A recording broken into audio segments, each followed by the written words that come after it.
Chapter 4. Dink, Josh, and Ruth Rose ran toward Tyrone. "What happened?" Dink asked.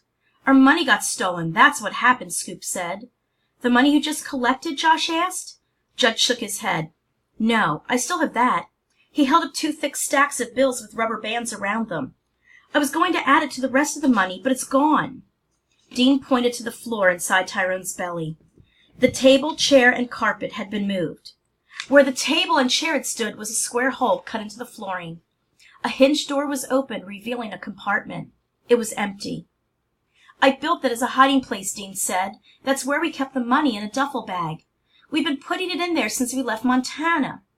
"How much money was there?" Josh asked. Judd's face was white. "All the money we've made so far," he said in a shaky voice. "Almost $5,000. 6 pairs of eyes stared into the empty compartment. "I don't see when anyone could have gotten in there," Scoop said. Judd closed his eyes for a second. "I put the duffel bag in there yesterday," he said, "after we got Tyrone all set up. So somebody stole it between yesterday afternoon and this morning," Dean said. "And it couldn't have happened last night because I slept out here." "I'm going to get Officer Fallon," Ruth Rose said. "He's the chief of police." "What can he do now?" Judd asked. "The money is long gone." "Officer Fallon catches a lot of crooks," Dink said. Josh glanced down at the ground, dry now from the sun. "He might find some clues around here." "They're right about bringing the police in, Judd," Jean said. "We have to do everything we can to find our money." "I'll be right back," Ruth Rose said as she took off running. "Well, no one's getting this money," Judd said. He opened his shirt and stuffed the bills inside. Dink felt Josh pinching his arm. When Dink looked at him, Josh motioned with his head for Dink to walk away with him. He followed Josh away from the 3 men. "I hate to say this," Josh whispered, "but I think one of them stole the money."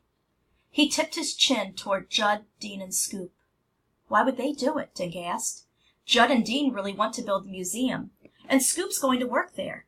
They wouldn't steal their own money, Josh." "But who else has a key to the door or knows about that hiding place inside Tyrone?" Josh insisted. Dink shook his head. He kicked a small stone.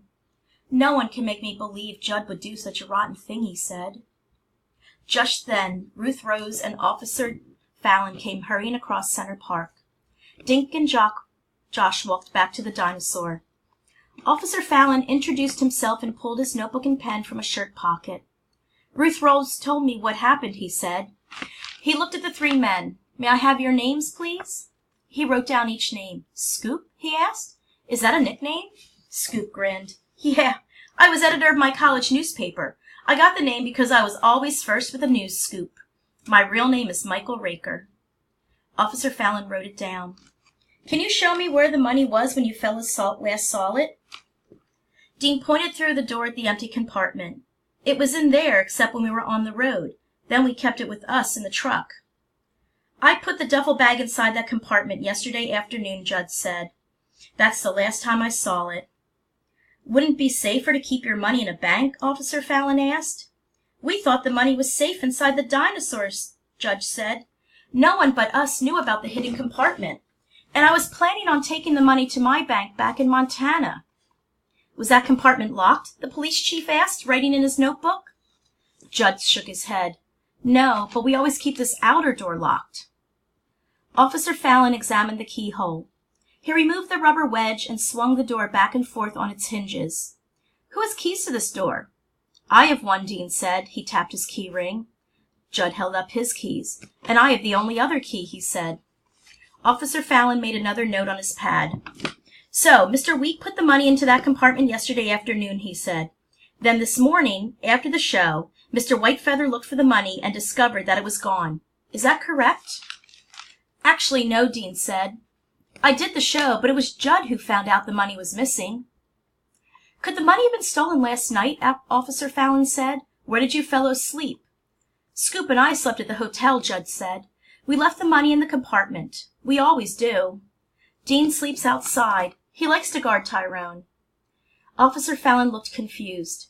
"Who's Tyrone?" he asked. "That's what we call the dinosaur," Scoop explained. Officer Fallon glanced at Dean. "You slept out here all night?" he asked. "Even during the rain?" Dean smiled. "No, when it started to rain, I took my sleeping bag into the truck." Officer Fallon made more notes on his pad, then turned to Judd. Could anyone have snuck into your room and taken your key while you slept? He asked. Judd shook his head.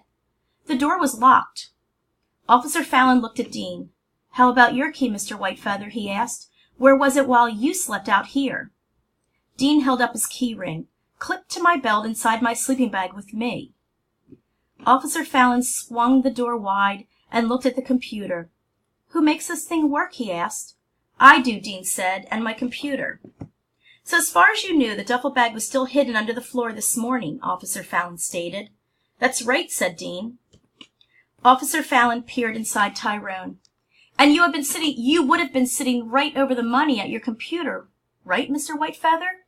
Dean nodded. But I figure it was already stolen by then, he said.